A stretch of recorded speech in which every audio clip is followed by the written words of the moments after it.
Dans la foulée de la Toussaint et du 2 novembre, les lectures de ce dimanche nous tournent vers l'éternité. Il est question de 7 frères et martyrs. Martyrs plutôt que de pécher, plutôt que de se plier ou de se laisser embrigader. Nous sommes vers 165 avant Jésus-Christ, en un moment de terrible persécution déclenchée par le roi Antiochos Épiphane, véritable mégalomane voulant être vénéré comme un dieu. Avec cet épisode, nous sommes renvoyés presque à la première affirmation de la foi en la résurrection. À cette époque, jusque-là, après la mort, le corps était déposé dans la tombe, couché avec ses pairs, selon la formule habituelle. On pensait que seule une ombre subsistait dans le shéol, lieu de silence, de ténèbres, d'oubli, de sommeil. Et voici que nous avons ce témoignage de ses frères. Témoignage en la résurrection, nous l'avons entendu, le deuxième frère, puisque nous mourrons par fidélité à ses lois, les lois de Dieu, le roi du monde nous ressuscitera pour une vie éternelle. Le troisième frère, c'est du ciel que je tiens ses membres, mais à cause de ses lois, les lois de Dieu, je les méprise et c'est par lui que j'espère les retrouver. Le quatrième frère, mieux vaut mourir par la main des hommes quand on attend la résurrection promise par Dieu.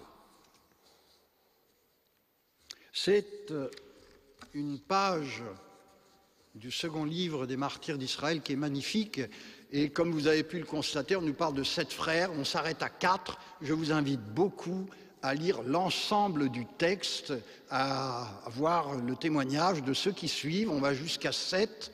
Le dernier, le plus jeune, le 7e, son attitude est admirable. Et puis, voilà, les encouragements de la maman sont magnifiques. Elle exhortait, nous dit-on, chacun d'eux dans la langue de ses pères. Elle leur disait, je ne sais comment vous avez apparu dans mes entrailles. Ce n'est pas par moi qui vous ai gratifié de l'esprit et de la vie. Aussi bien le Créateur du monde qui a formé le genre humain et qui est à l'origine de toutes choses, vous rendra-t-il dans sa miséricorde et l'esprit et la vie. Et elle dira encore, mon fils, elle parle au petit dernier, au tout petit dernier, mon fils, aie pitié de moi qui t'ai porté 9 mois dans mon sein, qui t'ai allaité 3 ans, qui t'ai nourri et élevé jusqu'à l'âge où tu es, je t'en conjure, mon enfant, je t'en conjure.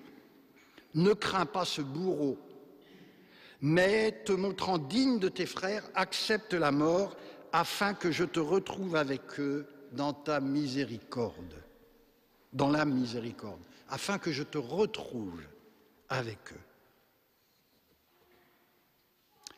Il vaut mieux obéir à Dieu plutôt qu'aux hommes. C'est ce qui nous est dit dans le livre des Actes des Apôtres. C'est sorti de la bouche de l'apôtre Pierre. Les martyrs sont de tous les temps, il y en a tellement, tellement encore aujourd'hui, qui vont jusqu'à verser leur sang, donner leur vie parce qu'ils ont la foi en la résurrection, parce qu'ils voient plus loin, plus haut, parce qu'ils sont résolument tournés vers l'éternité. Ils pensent non pas d'abord à la mort, mais à la vie pas avec un petit v, mais avec un grand V, la vie éternelle. Ils sont convaincus que Dieu est le Dieu fidèle, qui nous aime inlassablement, jusqu'au bout, qui est avec nous. Et frères et sœurs, en chaque Eucharistie, chaque fois que nous récitons le credo, le je crois, nous affirmons notre foi en la résurrection. Je crois en la résurrection de la chair, dit le symbole des apôtres. J'attends la résurrection des morts et la vie du monde à venir, dit-on dans le symbole de Nicée-Constantinople. Cette affirmation, nous la devons, entre autres, à ces 7 frères anonymes morts en 165 avant Jésus-Christ. Au temps de Jésus, quelques années plus tard, la foi en la résurrection était toute neuve. Elle n'était pas partagée par tout le monde. Les pharisiens y croyaient fermement, mais pas les sadducéens, comme nous l'avons entendu dans cet évangile. On pouvait donc être un bon juif sans croire à la résurrection de la chair. Et par-delà le piège qui lui est tendu, Jésus prend de la hauteur. Que les morts ressuscitent, répond-il. Moïse lui-même le fait comprendre dans le récit du buisson ardent, quand il appelle le Seigneur le Dieu d'Abraham, Dieu d'Isaac, Dieu de Jacob. Il n'est pas le Dieu des morts, mais des vivants. Au-delà de la mort, comme dit saint Jean, nous serons semblables à Dieu, nous le verrons tel qu'il est. Pour l'instant, ce que nous serons ne paraît pas encore clairement, mais alors nous serons enfin à son image, dans la plénitude de la vie.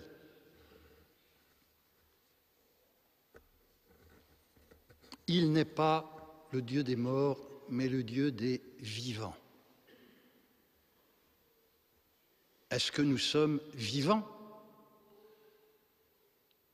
Vivants de la vie, de la grâce, de la vie du Christ. Le royaume de Dieu est déjà au milieu de vous.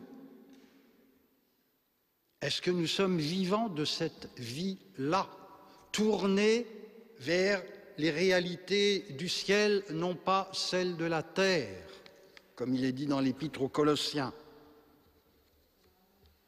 Saint Paul a ces mots très forts dans l'Épître aux Corinthiens. Comment certains d'entre vous peuvent-ils dire qu'il n'y a pas de résurrection des morts?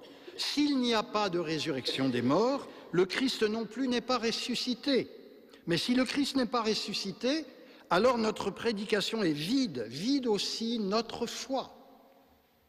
Mais non, le Christ est ressuscité des morts, prémisse de ceux qui sont endormis.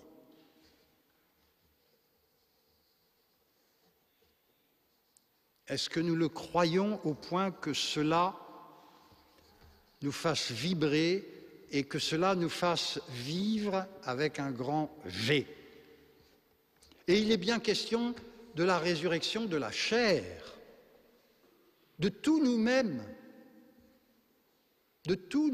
ce qui fait que nous sommes nous, que je suis moi, c'est cette union intime de l'âme et du corps.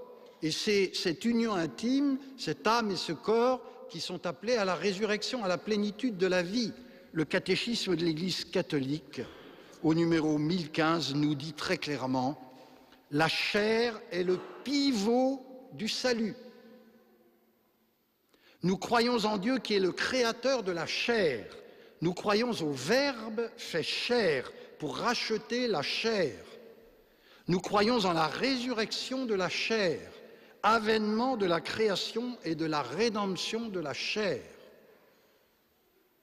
Ce n'est pas le New Age, non, non, c'est très concret. Nous sommes une religion de l'incarnation.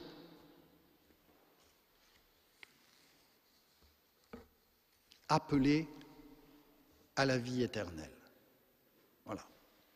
Ce qui, dit en passant, nous invite à bien réfléchir sur le rapport que nous avons avec notre corps. Avec notre corps.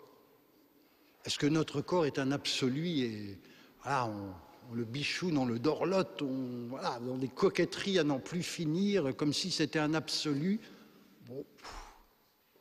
Est-ce qu'on le néglige alors qu'il nous a été donné par Dieu? Chacun peut s'interroger sur le rapport qu'il a avec son corps. Nous sommes souvent tenaillés par la peur de souffrir, la peur de vieillir, la peur de mourir, ce qui donne lieu à deux excès, c'est des débats aujourd'hui, l'acharnement thérapeutique ou l'euthanasie, où il y a une même logique, c'est-à-dire la contestation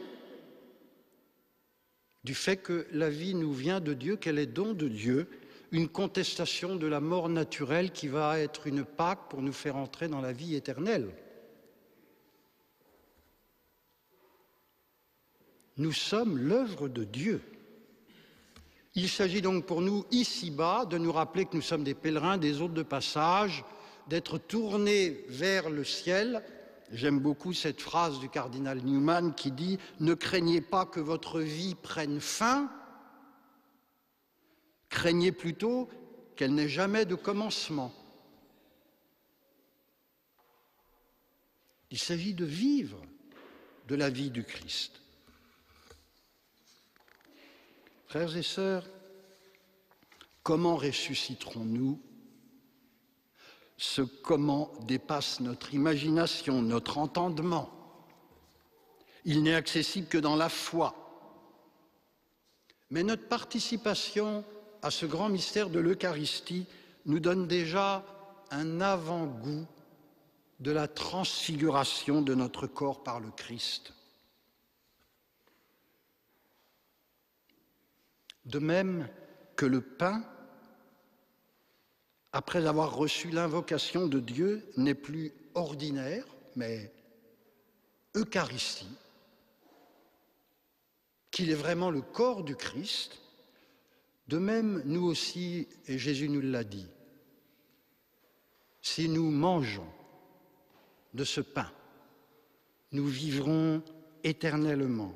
Celui qui mange ma chair et boit mon sang a la vie éternelle, nous dit le Christ.